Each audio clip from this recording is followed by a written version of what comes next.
Hello students, welcome to my channel Bhavya physics. ಇವತ್ತಿನ ವಿಡಿಯೋದಲ್ಲಿ important numericals on thermodynamics ಬಗ್ಗೆ discuss ಮಾಡೋಣ ಅಂತ ಮಕ್ಕಳೇ. ಸೊ ಅದಕ್ಕೆ ಏನೇನು ಫಾರ್ಮುಲಾ ಬೇಕು ಅಂತೇಳಿ ನಾನು ಇಲ್ಲಿ ಲಿಸ್ಟ್ ಔಟ್ ಮಾಡಿದ್ದೀನಿ, ಒಂದ್ಸಲ ಚೆಕ್ ಮಾಡಿ. ಓಕೆ, ಸೊ ಎಫಿಷಿಯನ್ಸಿ ಫಾರ್ಮುಲಾ ಕೊಟ್ಟಿದ್ದೀನಿ, and first law of thermodynamics ಬರೆದಿದ್ದೀನಿ, ಆ್ಯಂಡ್ ಇಂಟರ್ನಲ್ ಎನರ್ಜಿನ ಬರೆದಿದ್ದೀನಿ, and difference between C P C V or ratio of C P and C V ಬರೆದಿದ್ದೀನಿ, work done in an isothermal process, work done in an adiabatic ಪ್ರೊಸೆಸ್ನ numericals ಬರೆದಿದ್ದೀನಿ, ಹಾಗೆ coefficient of performance. ಇವಾಗ numericals ನೋಡೋದಾದ್ರೆ Carnot engine ಮೇಲೆ ಕೆಲವೊಂದು ನ್ಯೂಮರಿಕಲ್ಸ್ನ ನಾನು ಇವತ್ತಿನ ವಿಡಿಯೋದಲ್ಲಿ ಸಾಲ್ವ್ ಮಾಡ್ತೀನಿ. So please stay tuned. Okay, so if you are new to my channel, please do subscribe and press bell icon to get the notification of all the videos. Okay na? So problems on Carnot engine. A Carnot engine has an efficiency of 0.4. If it converts 3000 joule to useful work, what is the quantity of heat absorbed?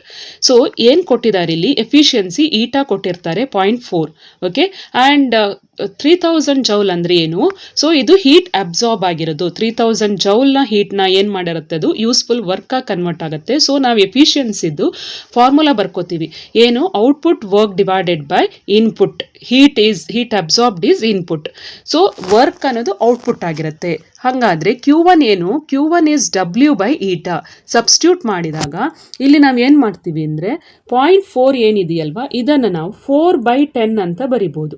4/10 ಬರೆದಾಗ 10 ನ್ಯೂಮರೇಟ್ರಿಗೆ ಹೋಗುತ್ತೆ. So ಇಲ್ಲಿ ಇನ್ನೊಂದು 0 ಆಗುತ್ತೆ. 30,000/4 ಮಾಡ್ತೀವಿ, ಅವಾಗ 7,500 joule ಬರುತ್ತೆ. 30,000/4 ಮಾಡ್ತೀವಿ, ಅವಾಗ 7,500 ಜೌಲ್ ಬರುತ್ತೆ ಮಕ್ಕಳೇ. ಇವಾಗ ಸೆಕೆಂಡ್ ನ್ಯೂಮರಿಕಲ್ ನೋಡೋದಾದ್ರೆ ಇಲ್ಲಿ Carnot heat engine working between 127 degrees Celsius and 27 degrees Celsius absorbs 2000 joule from the source per cycle. What is the corresponding quantity of heat rejected ಅಂತಿದೆ. ಸೊ ಎರಡು ಟೆಂಪ್ರೇಚರ್ ಇದ್ದಾಗ ನೀವೇನು ಮಾಡಬೇಕು ಅಂದರೆ, ಲೋಯರ್ ಟೆಂಪ್ರೇಚರ್ ಏನಿದೆ ಅದು T2 ಅಂತ ತಗೊಳ್ಳಿ. ಅಂದರೆ ಅದು ಟೆಂಪ್ರೇಚರ್ ಆಫ್ ದಿ ಸಿಂಕ್ ಆಗಿರುತ್ತೆ. ಕೋಲ್ಡ್ ಟೆಂಪ್ರೇಚರ್ ಏನಿದೆ ಅದು ಟೆಂಪ್ರೇಚರ್ ಆಫ್ ದಿ ಸಿಂಕ್ ಇರುತ್ತೆ. ಸೊ ಡಿಗ್ರಿ ಸೆಲ್ಸಿಯಸ್ ಅಲ್ಲಿ ಇರೋದನ್ನ ಕೆಲ್ವಿನಿಗೆ ಕನ್ವರ್ಟ್ ಮಾಡೋಕ್ಕೆ 273 ಆ್ಯಡ್ ಮಾಡ್ತೀರಾ. ಸೊ T2 ಎಷ್ಟಾಗುತ್ತೆ? 300 ಕೆಲ್ವಿನ್ ಆಗುತ್ತೆ. T1 127 ಇದೆ, 273 ಆ್ಯಡ್ ಮಾಡಿದಾಗ 400 ಕೆಲ್ವಿನ್ ಆಗುತ್ತೆ.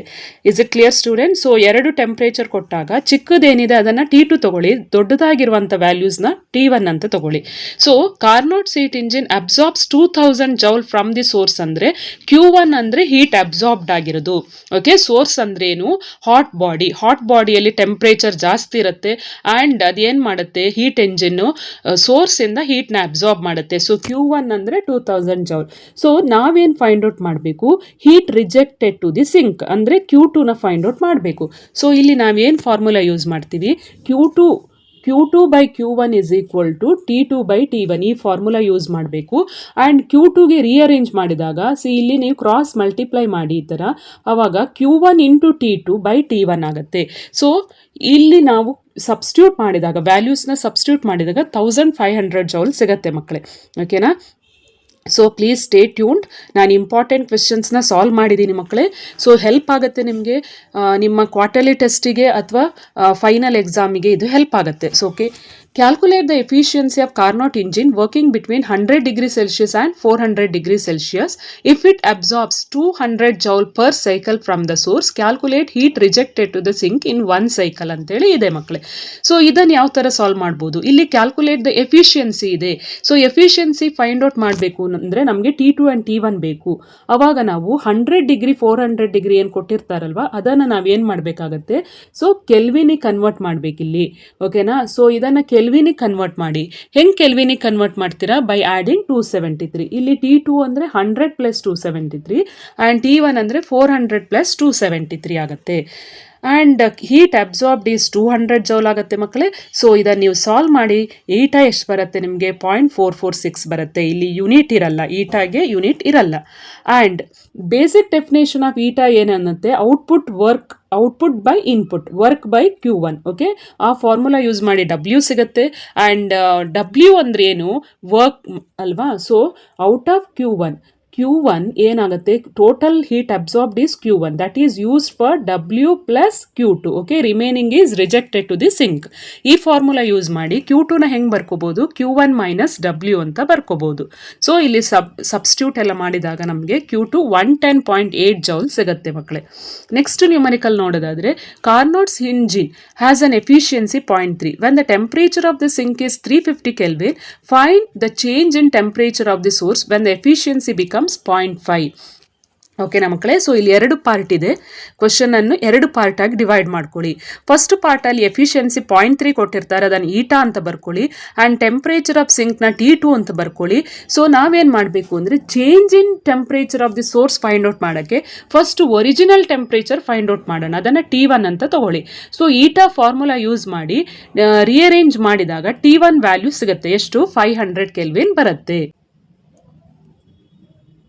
ಸೊ ಇವಾಗ ನಾವೇನು ಮಾಡ್ತೀವಿ ಅಂದರೆ, ಎರಡನೇ ಏನು ಪಾರ್ಟ್ ಇದೆಯಲ್ವಾ ನೀವು ಕ್ವಶನಲ್ಲಿ, ಅದನ್ನು ಈಟಾ ಡ್ಯಾಶ್ ಅಂತ ತಗೋತೀನಿ. 0.5 ಏನು ಕೊಟ್ಟಿರ್ತಾರಲ್ವ, ಅದನ್ನು ಈಟಾ ಡ್ಯಾಶ್ ಅಂತ ತಗೋತೀನಿ.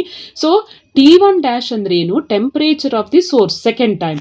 ಈಗ ಎಫಿಷಿಯನ್ಸಿ ಚೇಂಜ್ ಆದಂಗೆ temperature of the source also changes. Okay, T2 same ಇರುತ್ತೆ, ಸಿಂಕ್ ಟೆಂಪರೇಚರ್ ಸೇಮ್ ಇರುತ್ತೆ. ಈಗ ಮತ್ತೆ ನಾನು ಎಫಿಷಿಯನ್ಸಿಗೆ ಫಾರ್ಮುಲಾ ಬರೆದು ಸಬ್ಸ್ಟ್ಯೂಟ್ ಮಾಡಿದಾಗ ನನಗೇನಾಗುತ್ತೆ, T1 ಡ್ಯಾಶ್ ಸಿಗುತ್ತೆ 700 ಕೆಲ್ವಿನ್. ಹಾಗಾದರೆ ಚೇಂಜ್ ಇನ್ ಟೆಂಪರೇಚರ್ ಎಷ್ಟು ಅಂತ ಫೈಂಡ್ ಔಟ್ ಮಾಡೋಕ್ಕೆ ನಾವು ಈ ಫಾರ್ಮುಲಾ ಯೂಸ್ ಮಾಡ್ತೀವಿ. T1 dash minus T1 difference ತೊಗೊಂಡ್ರೆ 200 ಕೆಲ್ವಿನ್ ಸಿಗುತ್ತೆ. ಸೊ ನೆಕ್ಸ್ಟ್ ನ್ಯೂಮರಿಕಲ್ ನೋಡೋದಾದರೆ, the efficiency of Carnot engine is 0.2. When the temperature of sink alone is decreased by 150 Kelvin, the efficiency of engine gets doubled. Find the temperature of source and sink. So ಎರಡು temperature unknown ಆಗಿರುತ್ತೆ. Efficiency ಕೊಟ್ಟಿರ್ತಾರೆ ಮಕ್ಕಳೇ, ಬರ್ಕೊಳ್ಳಿ ಅದನ್ನ. Eta as 0.2 ಅಂತ ಬರ್ಕೊಳ್ಳಿ. T1 and T2 be the temperature of source and sink. So ನಾವು ಈಟಾನ formula ಬರ್ಕೊಳ್ಳಿ, 1 minus T2 by T1. Eta ಕೊಟ್ಟಿರ್ತಾರೆ 0.2. ಇವಾಗ ನಾವೇನು ಮಾಡಬೇಕು ಅಂದರೆ, T2 by T1 ನೋಡಿ ಈ ಥರ ಬರೆಯೋಣ. T2 by T1 is equal to 1 minus 0.2 ಬರೀರಿ, ಆವಾಗ 0.8 ಆಗುತ್ತೆ. Okay, so therefore T2 can be return as 0.8 into T1 ಅಲ್ವಾ. ಸೊ ಇವಾಗ temperature of sink is decreased by 150. ಇಲ್ಲಿ ಏನು ಹೇಳಿದ್ದಾರೆ, temperature of sink alone is decreased by 150 kelvin. So T2 dash ಅಂತ ತಗೊಳ್ಳಿ. ಇವಾಗ ಚೇಂಜ್ ಆಯಿತು ಅಂದಾಗ ಮತ್ತೆ T2 ಇಡುವಂಗಿಲ್ಲ ನೀವು. So T2 minus 150 is what? T2 dash. So ನೀವು ಏನೇ ಒಂದು ವೇರಿಯೇಬಲ್ ತಗೋಬಹುದು ಇಲ್ಲಿ. ಓಕೆ, ಆವಾಗ efficiency also changes. So let the efficiency becomes eta dash. Eta dash ಎಷ್ಟು ಕೊಟ್ಟಿದ್ದಾರೆ ಅವರು ನ್ಯೂಮರಿಕಲ್ ಅಲ್ಲಿ? ಈ ಪ್ರಾಬ್ಲಮ್ ನೋಡಿದಾಗ ನಿಮಗೆ ಗೊತ್ತಾಗುತ್ತೆ, efficiency of engine gets doubled. ಅಂದ್ರೆ ಮೊದಲು ಏನಿತ್ತು ಅದರ ಡಬಲ್ ಆಗುತ್ತೆ. So eta dash is 2 times eta, ಅಂದ್ರೆ 0.4 ಆಗುತ್ತೆ. ಓಕೆ, ಸೊ ಈಗ ಫಾರ್ಮುಲಾ ಸಬ್ಸ್ಟಿಟ್ಯೂಟ್ ಮಾಡಿದಾಗ ಮಕ್ಕಳೇ ಇದನ್ನು ಚೆಕ್ ಮಾಡಿ ಈ ಥರ ನಾವು ಸಾಲ್ವ್ ಮಾಡ್ತೀವಿ. ಸೊ ನಾವು ಫಾರ್ಮುಲಾ ಎಲ್ಲ ಸಬ್ಸ್ಟಿಟ್ಯೂಟ್ ಮಾಡಿ ಆನ್ಸರ್ ಏನು ಬರುತ್ತೆ, T1 ನಮಗೆ ಫಸ್ಟ್ ಏನು ಬರುತ್ತೆ, T1 750 ಬರುತ್ತೆ. ಆ್ಯಂಡ್ ಸಬ್ಸ್ಟಿಟ್ಯೂಟ್ ಮಾಡಿದಾಗ T2 ಎಷ್ಟು ಬರುತ್ತೆ, 600 ಕೆಲ್ವಿನ್ ಸಿಗುತ್ತೆ.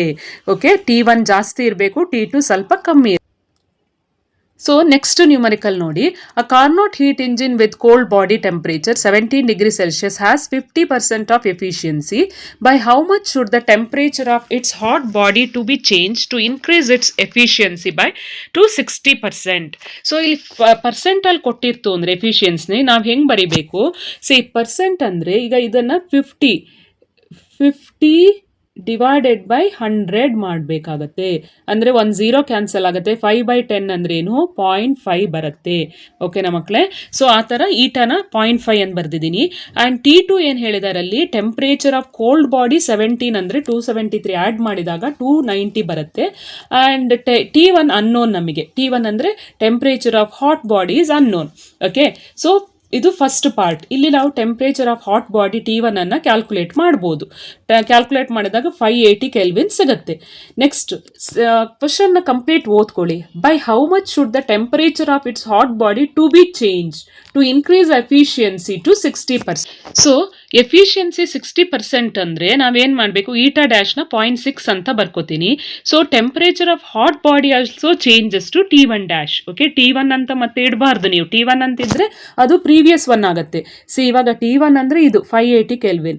ಎಫಿಷಿಯನ್ಸಿ ಚೇಂಜ್ ಆಯಿತು ಅಂದರೆ ಟೆಂಪರೇಚರು ಚೇಂಜ್ ಆಗುತ್ತೆ. ಸೊ ಒಂದರದ್ದು ಟೆಂಪರೇಚರ್ ಚೇಂಜ್ ಆಗುತ್ತೆ. ನಾವೀಗ ಹಾಟ್ ಬಾಡಿ ಬಗ್ಗೆ ಮಾತಾಡ್ತಾ ಇರೋದ್ರಿಂದ hot body temperature T1 dash ಅಂತ ಬರಿತೀನಿ. ಅವಾಗ ನಾನು ಎಫಿಷಿಯನ್ಸ್ನ ಈ ಥರ ಫಾರ್ಮುಲಾ ಬರ್ಕೋತೀನಿ. 1 minus minus T2 by T1 dash.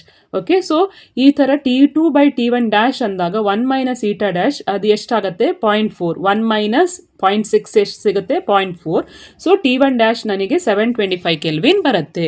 So ಹಾಗಾದರೆ ಏನು ಇನ್ಕ್ರೀಸ್ ಇನ್ ಟೆಂಪ್ರೇಚರ್, ಇನ್ಕ್ರೀಸ್ ಅಂದರೆ ಚೇಂಜ್ ಅಂದರೆ ನಾವೇನು ಮಾಡಬೇಕು, ಡಿಫ್ರೆನ್ಸ್ ನೋಡ್ಕೋಬೇಕು. ಮೊದಲೆಷ್ಟಿತ್ತು, ಮೊದಲು 580 ಕೆಲ್ವಿನ್ ಇತ್ತು, ಇವಾಗ ಎಷ್ಟಿದೆ 725 ಕೆಲ್ವಿನ್ ಇದೆ, ಅಂದರೆ ಡಿಫ್ರೆನ್ಸ್ ಎಷ್ಟಾಯಿತು 145 ಕೆಲ್ವಿನ್. ಓಕೆನಾ ಮಕ್ಕಳೇ. So last numerical 7th one ಇದೆ ಇಲ್ಲಿ. ಸೊ ಏನು ಹೇಳುತ್ತೆ, ಆ Carnot's engine operates between 900 kelvin and 300 kelvin ಅಂದಾಗ 900 ಕೆಲ್ವಿನ್ T1 ಆಗಿರುತ್ತೆ, 300 ಕೆಲ್ವಿನ್ T2 ಆಗುತ್ತೆ. The efficiency of engine has to be increase to 80%. Okay, efficiency ಎಷ್ಟಿದೆ ಅನ್ನೋದು ನಮಗೆ ಅವ್ರು ಹೇಳಲಿಲ್ಲ, but efficiency has to be increase to 80%. ಯಾವಾಗ ಇನ್ಕ್ರೀಸ್ ಆಗುತ್ತೆ, ಯಾವಾಗ ಎಫಿಷಿಯನ್ಸಿ ಇನ್ಕ್ರೀಸ್ ಆಗುತ್ತೆ ಅಂದರೆ, ಎಫಿಷಿಯನ್ಸಿ ಇನ್ಕ್ರೀಸ್ ಆಗಬೇಕು ಅಂದರೆ ನಾವೇನು ಮಾಡಬೇಕು ಅಂದರೆ, ಎರಡು ರೀತಿಯಲ್ಲಿ ಎಫಿಷಿಯನ್ಸಿ ಚೇಂಜ್ ಆಗುತ್ತೆ. Either by changing the temperature of sink, okay, or by changing the temperature of source. ಓಕೆನಾ, ಎರಡು ರೀತಿಯಲ್ಲಿ ಚೇಂಜ್ ಮಾಡ್ಬೋದು. ಸೊ ಅವ್ರು ಏನು ಹೇಳಿದ್ದಾರೆ ಅಂದರೆ, ಫಸ್ಟ್ ಕ್ವಶನಲ್ಲಿ by how much should the temperature of source be increased. Okay, efficiency increase ಆಗಬೇಕು ಅಂದರೆ ನಾವೇನು ಮಾಡಬೇಕು, ಟೆಂಪ್ರೇಚರ್ ಆಫ್ ಸೋರ್ಸ್ ಇನ್ಕ್ರೀಸ್ ಮಾಡಬೇಕು. ಎಷ್ಟು ಇನ್ಕ್ರೀಸ್ ಮಾಡಿದರೆ 80%ಗೆ ಹೋಗುತ್ತೆ ಅಂತ ಚೆಕ್ ಮಾಡಬೇಕು. ಸೆಕೆಂಡ್ ಕ್ವಶನಲ್ಲಿ ಏನು ಹೇಳಿದ್ದಾರೆ, by how much should the temperature of sink alone be decreased. Okay, lowered ಅಂತ ಹೇಳಿದ್ದಾರೆ. ಸೊ ಇದನ್ನು ಹೆಂಗೆ ಸಾಲ್ವ್ ಮಾಡ್ತೀವಿ ಅಂದರೆ, ಫಸ್ಟ್ ತಗೊಳ್ಳೋಣ ಇವಾಗ. Temperature of source and sink ಕೊಟ್ಟಿರ್ತಾರೆ. T1 ಅಂದರೆ 900, T2 300. ಫಸ್ಟ್ ಕೇಸಲ್ಲಿ ಏನು ಮಾಡ್ತೀವಿ ನಾವು, T2ನ ಹಾಗೆ ಇಡ್ತೀವಿ, T1 ಅಷ್ಟೇ ಫೈಂಡ್ ಔಟ್ ಮಾಡಬೇಕು. ಓಕೆ, ಸೊ ಆ T1 T1 ಡ್ಯಾಶ್ ಅಂತ ಬರ್ಕೋತೀನಿ. ಆ್ಯಂಡ್ ಈಟಾನ ನಮಗೆ ಗೊತ್ತಿಲ್ಲ ಈಟಾ, ಸೊ ಈಟಾ ಡ್ಯಾಶ್ ಅಂತ ಬರ್ತೀವಿ. ಬಿಕಾಸ್ ಇಲ್ಲಿ ಏನಾಗುತ್ತೆ ಅಂದರೆ ಎಫಿಷಿಯನ್ಸಿ ಇನ್ಕ್ರೀಸ್ ಟು 80% ಅಂತಿದೆ. ಸೊ ಇನ್ಕ್ರೀಸ್ ಟು 80% ಅಂದರೆ ಅದು ಈಟಾ ಡ್ಯಾಶ್ ಆಗುತ್ತೆ. ಅರ್ಥ ಆಯ್ತಲ್ಲ ಮಕ್ಕಳೇ. ಈಟಾ ಅಂದರೆ ಡೈರೆಕ್ಟ್ ಆಗಿ ಸಬ್ಸ್ಟಿಟ್ಯೂಟ್ ಮಾಡಿದಾಗ ಬರೋದು ಈಟಾ. ಓಕೆ, ಸೊ ಇಲ್ಲಿ ಈಟಾ ಡ್ಯಾಶ್ ನಾವು ಫೈಂಡ್ ಔಟ್ ಈಟಾ ಡ್ಯಾಶ್ ಕೊಟ್ಟಿರ್ತಾರೆ ಅವರು 80% ಅಂದರೆ 0.8. ಸೊ ನಾವೇನು ಮಾಡ್ತೀವಿ ಈಗ, ಸಬ್ಸ್ಟಿಟ್ಯೂಟ್ ಮಾಡಿದಾಗ ನಮಗೆ T1 ಡ್ಯಾಶ್ 1500 ಕೆಲ್ವಿನ್ ಬರುತ್ತೆ. So therefore temperature of source should be increased by, ಮೊದಲು ಎಷ್ಟಿತ್ತು 900, ಇವಾಗ 1500 ಬಂತು ಅಂದರೆ ಎಷ್ಟು ಇನ್ಕ್ರೀಸ್ ಮಾಡಿದ್ವಿ, 600 ಕೆಲ್ವಿನ್ ಅಷ್ಟು ಇನ್ಕ್ರೀಸ್ ಮಾಡಿದ್ದೀವಿ. ಸಿಮಿಲರ್ಲಿ ಈಟಾ ಡ್ಯಾಶ್ ನೀವೇ ಕ್ಯಾಲ್ಕುಲೇಟ್ ಮಾಡಿ, ಆ್ಯಂಡ್ ನಾನು ಆಲ್ರೆಡಿ ಆನ್ಸರ್ ಬರೆದಿದ್ದೀನಿ, ಚೆಕ್ ಮಾಡಿ ಕರೆಕ್ಟ್ ಇದೆಯಾ ಅಂಥೇಳಿ ಆನ್ಸರ್ನ ಚೆಕ್ ಮಾಡಿ. ಓಕೆನಾ ಮಕ್ಕಳೇ, ಈ ವಿಡಿಯೋ ನಿಮಗೆ ಹೆಲ್ಪ್ ಆಯಿತು ಅಂತ ಅನ್ಕೋತೀನಿ ಮಕ್ಕಳೇ. So comment your opinion. Thanks for watching.